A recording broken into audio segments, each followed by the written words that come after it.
The tower that wasn't on the map. The first thing they teach you about being a fire lookout is that the loneliness will lie to you. That's the actual phrasing my trainer used. Her name was Gwen, 61 years old, 34 seasons in the towers, hands like tree bark. She sat across from me in the ranger station in the last week of May, and she didn't talk about fire behavior or radio protocols or how to run the Osborne Firefinder. Not at first. She talked about the loneliness. She said, "You're going to be alone up there for 5 months. And somewhere around week 3, the quiet is going to start telling you things. It'll tell you someone's outside. It'll tell you you're hearing voices in the wind. It'll tell you you saw a light where there's no cabin." She tapped the table. The quiet lies.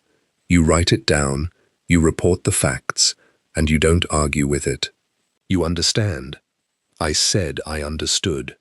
I did not understand. Nobody understands until week 3. My name is Daniel Reyes. I was 38 that summer, and I took the lookout job for the reasons a lot of people take it. I'd had a bad couple of years.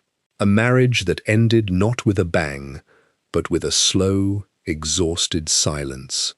The kind where you both just stop trying to be heard. A job in logistics I hated.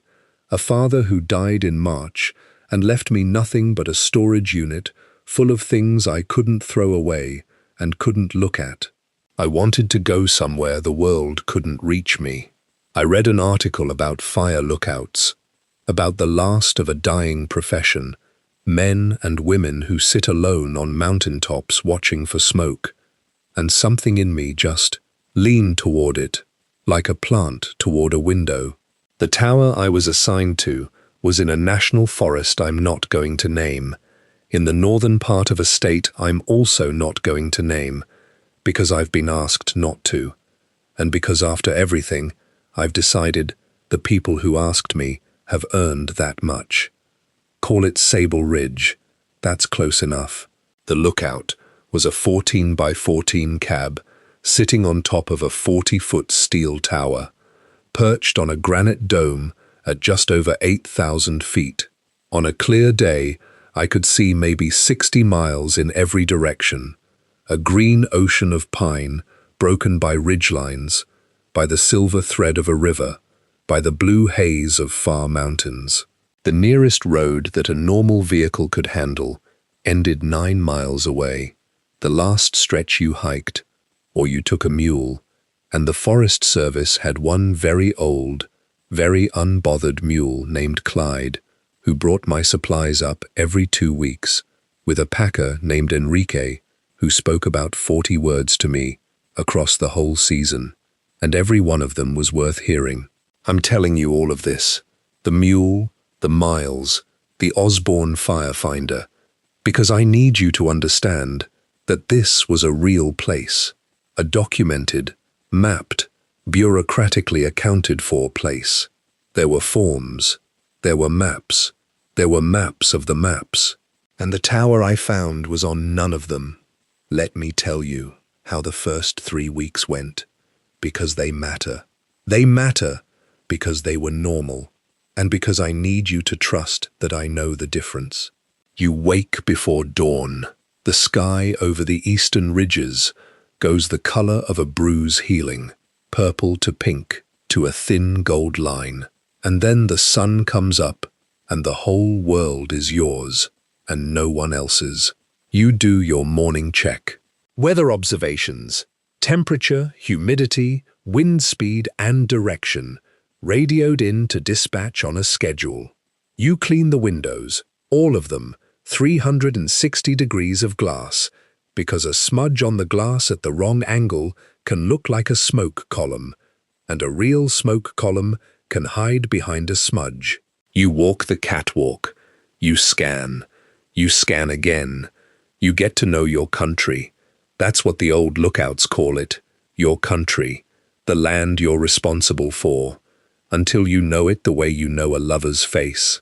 You know where the shadows fall at 9 a.m. You know which drawer holds mist until noon.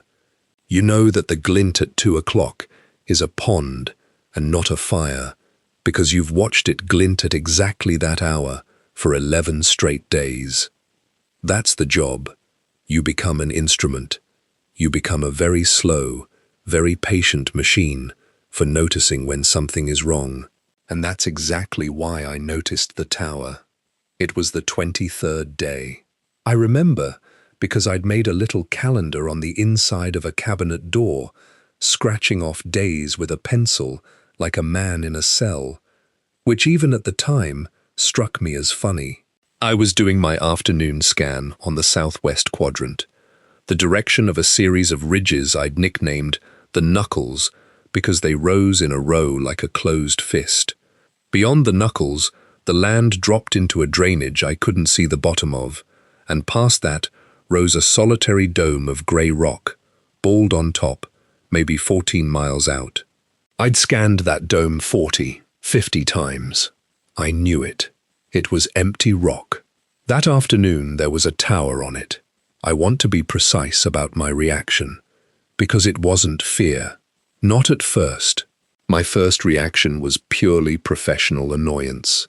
The mild irritation of a man who thinks he's made an error. A lookout tower, another lookout tower, on the dome 14 miles southwest, that I had somehow never noticed for 22 days. That was the thought. How did I miss that? I put the binoculars on it. It resolved into a structure, a cab on legs like mine, though the proportions were wrong in a way I couldn't articulate. Too tall, maybe. The legs too long for the cab, so it looked less like a building and more like something standing on the rock. The glass didn't catch the light the way glass does. It was just dark, flat dark, all the way around, like the windows were painted. I lowered the binoculars and did what Gwen taught me. I didn't argue with it. I reported the facts. I got on the radio to dispatch. Sable Ridge to dispatch, requesting information. I'm showing a structure at my 225, approximately 14 miles, on the bald dome. Looks like another lookout. Can you confirm an active or decommissioned tower in that sector? There was the usual pause. Then the dispatcher, a woman named Carol, whose voice I'd come to find almost unbearably comforting, said, "Say again your bearing, Sable Ridge. 225, southwest, 14 miles out. Single dome, bold granite. There's a tower on it." Longer pause. Papers. Sable Ridge, negative. There's no tower in that sector. Nearest structure to your southwest is Coldwater Lookout, and that's 41 miles out, and it's decommissioned. You've got nothing at 14. Copy, I said. Must be a rock formation. Bad light, disregard. Copy that. Happens to everybody around week 3. I could hear the smile in her voice. The quiet's messing with you, hun. Get some sleep. The quiet's messing with you. Even dispatch knew the line. I looked at it through the binoculars until the sun went down and the dome went black. It was still there. The whole time it was there. Here's the thing about being alone that people who've never done it don't understand. When you have another person, reality gets checked constantly, automatically, 1,000 times a day. You say weird that it got cold so fast, and they say, yeah, and the world is confirmed. Alone, there's no confirmation. There's just you and what you think you see, and the gap between those two things is where the quiet does its work. So I didn't panic. I told myself the story that keeps a rational man rational. It was a rock formation I'd never seen because the light had never hit it that way before. It was a stump-shaped shadow. It was a trick of atmosphere, refraction, some quirk of the drainage that only appeared under specific afternoon conditions. Gwen had a name for it, actually. She called them ghost features. The things that appear in your country when the light gets strange. Mirages of the mountains. The next morning I made my coffee and stepped out on the catwalk in the blue pre-dawn, and I made myself look southwest first, before anything else, so I could laugh at myself when there was nothing there. The tower was there. I could see it as a black silhouette against the greying sky, and I understood, standing there in the cold with my coffee going cold in my hand, that a ghost feature doesn't stay after the light changes. A trick of the sun doesn't survive the sun going down and coming back up from the other side of the world. I checked the map that morning. The real map, the topographic quad the Forest Service had laminated and mounted on my wall, the one I'd been navigating by for 3 weeks. The bald dome was on it. Elevation 7,940, a little contour-lined circle, a name I'd never bothered to learn.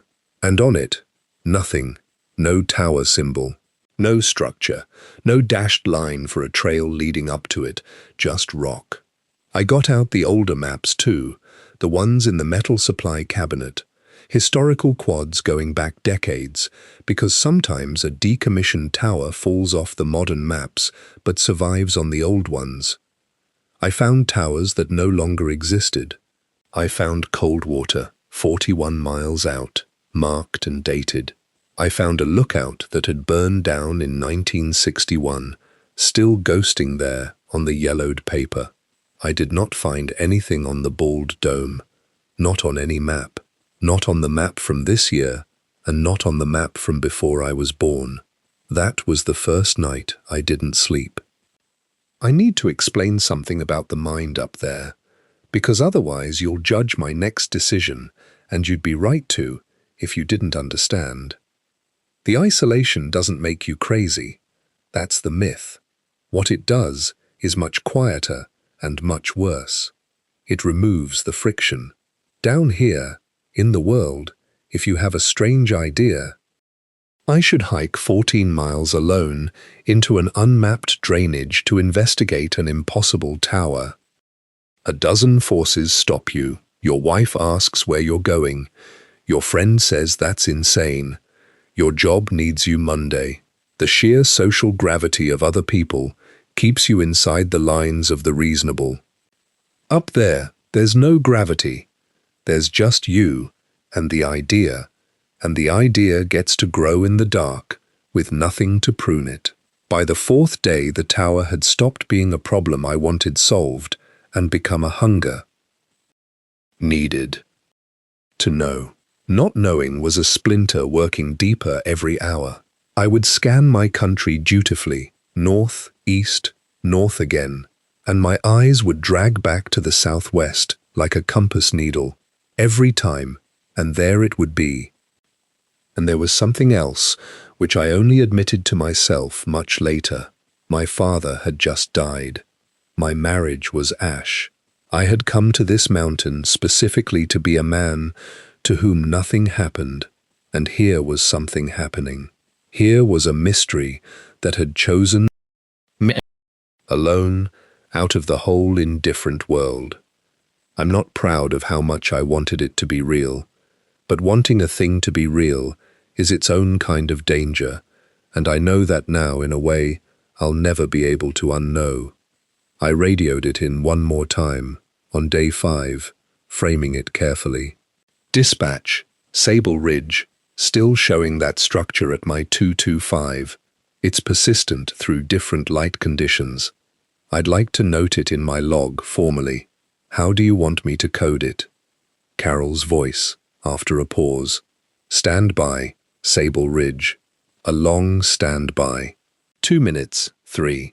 Then a man's voice I didn't recognize. Older, flatter. Sable Ridge, this is District. Regarding your 225 observation, log it as a persistent atmospheric anomaly and take no further action. Do not attempt to investigate. Continue normal operations. Acknowledge. I sat with the mic in my hand. It was the do not attempt to investigate that did it. I hadn't said anything about investigating. Acknowledge, I said. Persistent atmospheric anomaly. No further action. Copy. District out. Do not attempt to investigate. You don't tell a man not to open a door unless there's something behind it. That transmission is the single reason I know, to this day, that I didn't imagine any of it. Because the quiet can lie to a man about what he sees. It cannot put a stranger's flat, careful voice on a government radio channel telling him to leave it alone. I planned the hike that night. I told myself it was safe because I did it right. That's the joke of it. I brought the discipline of the job to the worst decision of my life, and the discipline made me feel responsible, made me feel like a man in control. I filed a false itinerary in my personal log saying I was doing a maintenance walk on the nearer ridge in case anything happened to me. I packed a full day pack: water, a filter, food, a first aid kit, a headlamp, a knife, my personal handheld GPS separate from the Forest Service one, and a paper map and compass, because Gwen drilled into me that electronics fail and paper doesn't. I told dispatch I'd be off the tower doing ground maintenance and would be back for the evening weather report, and Carol said, "Okay, hun," and I felt a stab of guilt at the ordinary warmth of it. I left at first light. The math was brutal but doable. 14 miles out, mostly downhill into the drainage, and then a hard climb up the dome, 14 back, over rough country with no trail. Call it a 14-hour day if I moved well and nothing went wrong. I'd be cutting it close to dark on the return. I told myself I'd turn around at 2 p.m. no matter where I was. I did not turn around at 2 p.m. The country between my tower and the dome was some of the hardest ground I've ever crossed. Deadfall from an old burn, whole hillsides of grey fallen trunks laid across each other like pickup sticks, each one a decision, over or under or around. Then the drainage, deeper and steeper than it looked from above, choked with alder and devil's club, along a creek that wasn't on my map either, though at the time I chalked that up to a small stream too minor to chart. It was down in that drainage, out of sight of my tower for the first time in 3 weeks, that I started to notice the quiet. Not the ordinary quiet of the backcountry. The backcountry is never actually silent. There's wind, birds, the creek, insects, the ambient hum of a living world. This was the absence of that. As I climbed the far side of the drainage toward the dome, the birds stopped, then the insects. Then, though the tops of the trees were still moving, I couldn't hear the wind.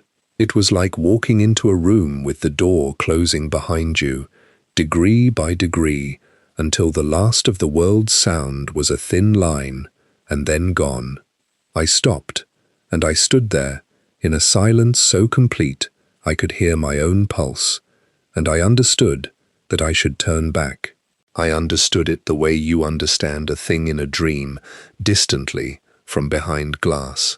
And I kept climbing, because the tower was just above me now, black against the sky, and the hunger was stronger than the fear. I came out of the trees onto the bald granite of the dome a little after 3 in the afternoon, and there it was.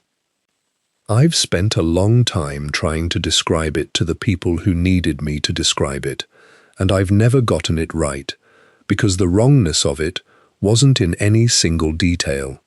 Every part of it was almost correct. It was a fire lookout tower, steel legs, a cab on top, a catwalk around the cab, a set of stairs switchbacking up the frame. If you'd shown me a photograph of it, I might have said, sure, that's a lookout, older model, needs paint. But standing in front of it, the wrongness came off it in waves. The proportions were subtly, sickeningly off, like a face where the eyes are a half-inch too far apart. The legs were too long, too thin for the weight they held, and they didn't quite stand on the rock so much as touch it, the way a spider's legs touch a wall. There was no rust, but there was no shine either. The metal was a dead flat grey that didn't reflect the sky. The windows of the cab, all the way around, were black. Not dark, black, like holes, like the cab had no inside, like the glass was the outer surface of something solid and lightless. And it was silent in a way that even the silence around it wasn't. There was a stillness centered on it, a heaviness, like the air near it was under pressure. My ears kept trying to pop. There was no trail up to it, no path worn in the rock, no sign that anyone had ever climbed those switchbacking stairs. The dome was bare granite, scoured by 1,000 winters, and the tower simply stood on it, as if it had been set down whole. An hour ago, or 1,000 years ago, there was no way to tell. I stood at the base for a long time, maybe 20 minutes. My GPS, when I checked it, showed me at a location that matched the dome on the map, 7,940 feet, the right coordinates. And it showed the terrain, and it showed no structure, of course, because structures don't show on GPS terrain anyway. But the compass on it was spinning. Slow, lazy circles all the way around and around, never settling. My paper compass, when I pulled it out, was doing the same thing. The needle drifting, hunting, unable to find north, as if north was somewhere up in that black-windowed cab, and the needle was too polite to say so. I should have left then. I want that on the record. Every instinct that had kept me alive to the age of 38 was screaming at me to walk down that dome and go home. But there was a stronger thing than instinct, and it wasn't even curiosity anymore. It was a feeling I can only call recognition. And it terrified me more than anything else, because I had no idea what I was recognizing. It was the feeling you get when someone calls your name in a crowd. I had come 14 miles across impossible country to a tower that existed on no map on Earth, and standing at the base of it, in the pressurized silence, I felt with total certainty that it had been waiting for me, that it had, in some way I couldn't pass, put itself in my country on the 23rd day so that I would come. I put my hand on the steel of the stairs. It was cold, not cool, cold, the deep cold of something that has never once been warmed by the sun, and I started to climb. I counted the stairs going up. I don't know why. I think I needed something to hold on to, some thread of the rational, and numbers were what I had. The tower was 40 feet, same as mine. My tower had 86 stairs. I know because I'd climbed them twice a day for 3 weeks. This tower, I counted 140 stairs, and I was not yet at the cab. I stopped. I looked down. The ground was maybe 15 feet below me, which was correct for the number of switchbacks I'd climbed if each flight were a normal flight. I looked up. The cab was still 40 feet above me, unchanged, as far away as when I'd started. I had climbed 140 stairs and risen 15 feet and had 40 to go. I want to tell you I understood, in that moment, and fled. I didn't. The mind protects itself. It reaches for any explanation before the true one. I told myself I'd miscounted, that I was tired, that the switchbacks were shallow, and I kept climbing, and I kept counting, and somewhere past 200, I stopped counting because the numbers had become a horror of their own, and I couldn't bear to hear myself think them. The light was changing. I noticed it in a distant way. When I'd started up, it had been mid-afternoon, hard, bright mountain light. Now it was the gold of evening, long and low, though it felt like I'd been climbing for minutes. Then it was the blue of dusk. I looked at my watch, and my watch said 3:19, the same as when I'd put my hand on the stairs, and the second hand was moving, ticking along, and the time was not changing. And still the cab hung above me, 40 feet up, and I climbed toward it and never closed the distance, and the sky went from gold to blue to a deep, bruised violet, evening pouring past me while my watch held its breath at 3:19. That's when I heard the voice. It came from above me, from the cab, and it was a voice I knew. It was my father's voice. He said my name, Danny. Just that. The way he said it when I was a kid, and I'd wandered too far, and he wanted me back where he could see me. Danny. My father had been dead since March.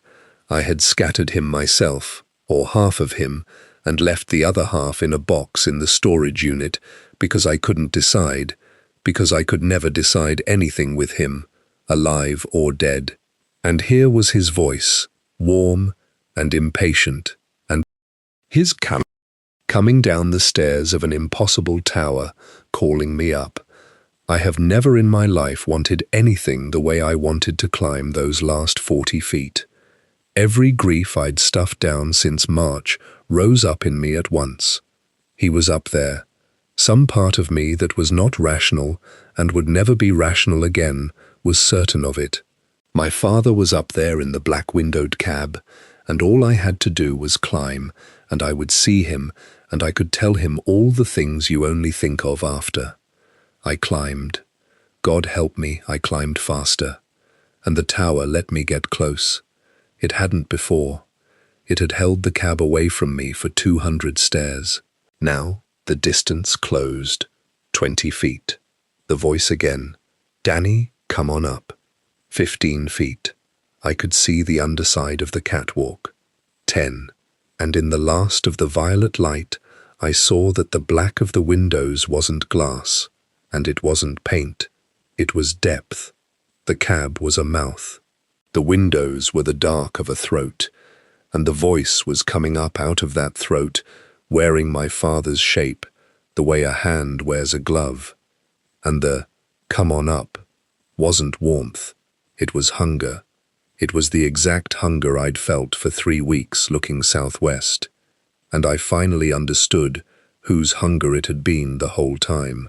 It had put its wanting inside me. The splinter had been its. I stopped.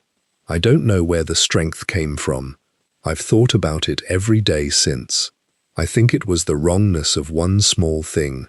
My father never called me Danny with impatience. He called me Danny when he was gentle, which was almost never, and the gentleness was the whole point of the word. This thing had the sound of him, but not the meaning. It had the glove, but it didn't know what the hand was for.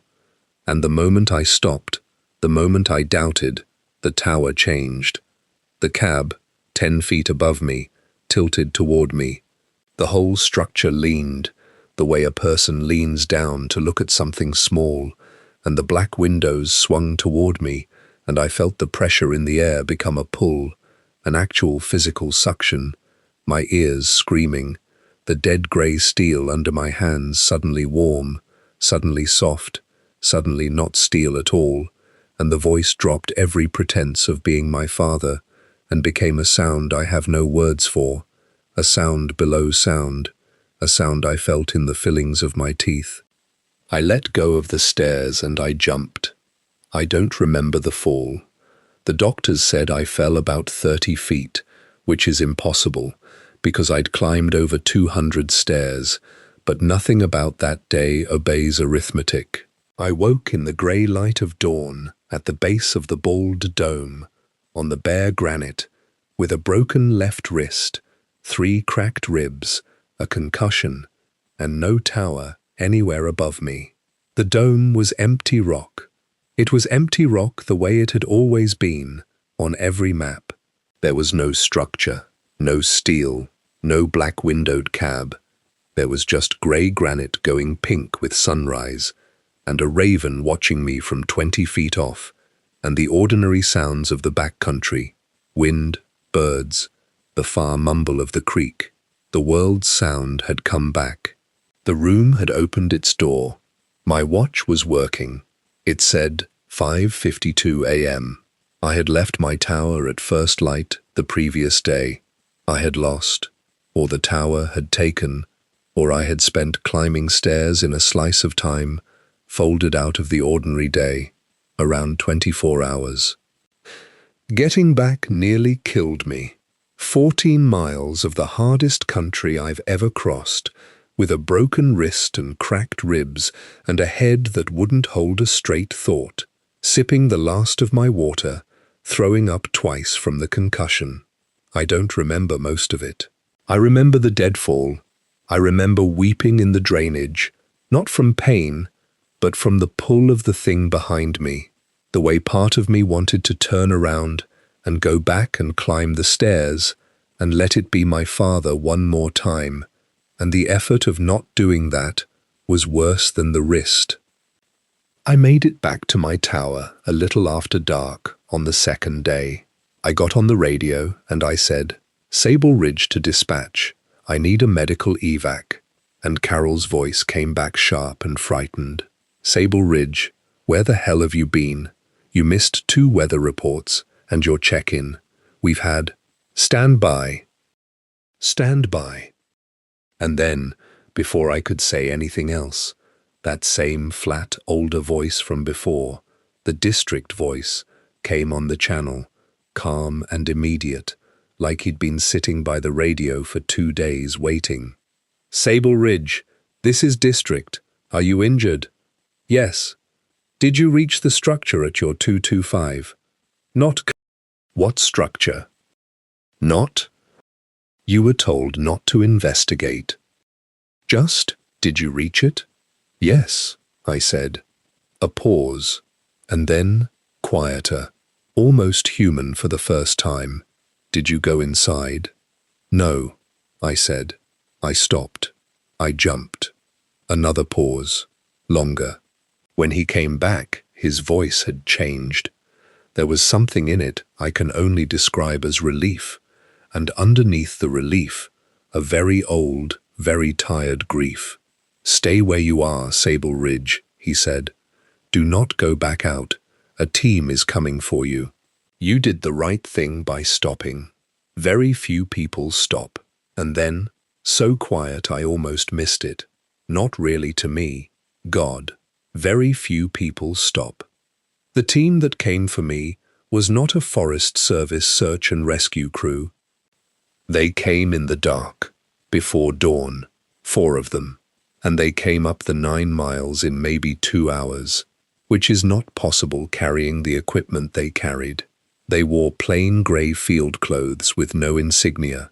They had a stretcher and a medic who set my wrist with a competence that told me she'd set a lot of wrists in a lot of strange places. And they had instruments I didn't recognize that they set up on my catwalk facing southwest toward the empty dome and watched all through the tail of the night.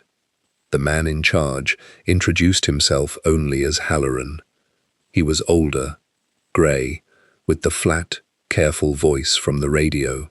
He sat with me while the medic worked, and he asked me to tell him everything, and he didn't write it down, and he didn't react. He'd heard it before. I could see that. Everything I said, some part of him was checking against a list. When I got to the part about my father's voice, he closed his eyes for a moment. When I got to the part about stopping because the word was wrong, because the thing had the sound but not the meaning, he opened them and looked at me with something like respect. "That's how the ones who live tell it apart," he said. "It's never quite the right meaning. It knows the shape of what you love. It doesn't know the weight." I asked him what it was. He was quiet for a long time, watching his people work their instruments in the grey light.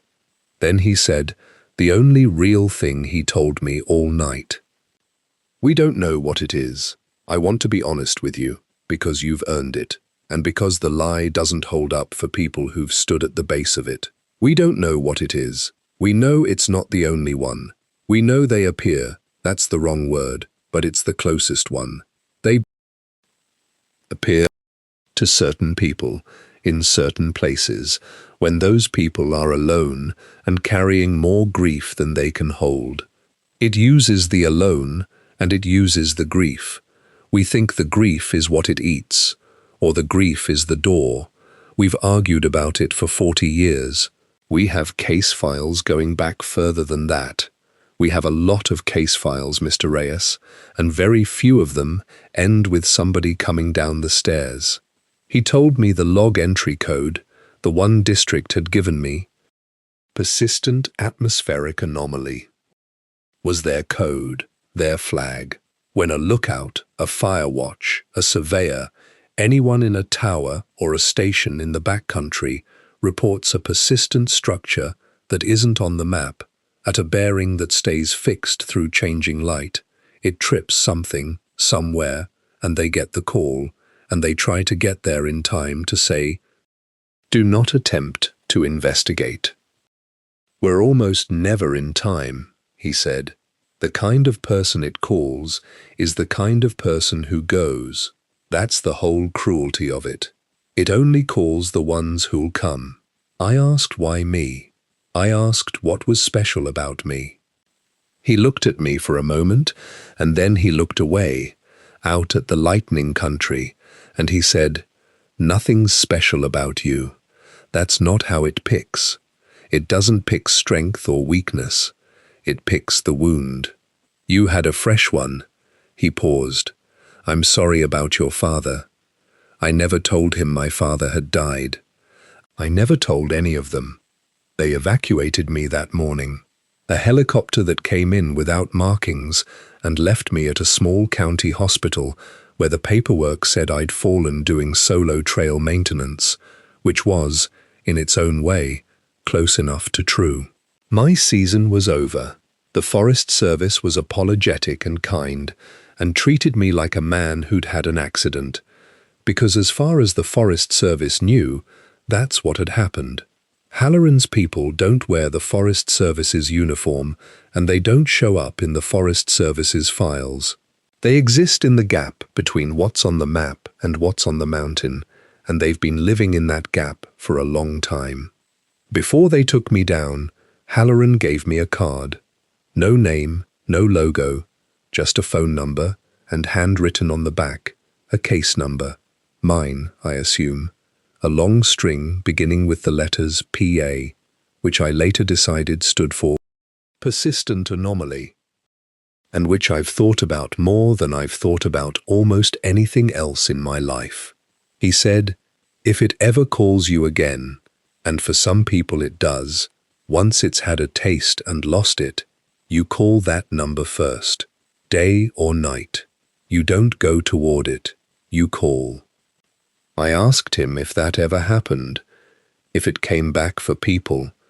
He put the card in my good hand and closed my fingers around it, and he didn't answer, which was an answer. I'm home now. I have been for a while.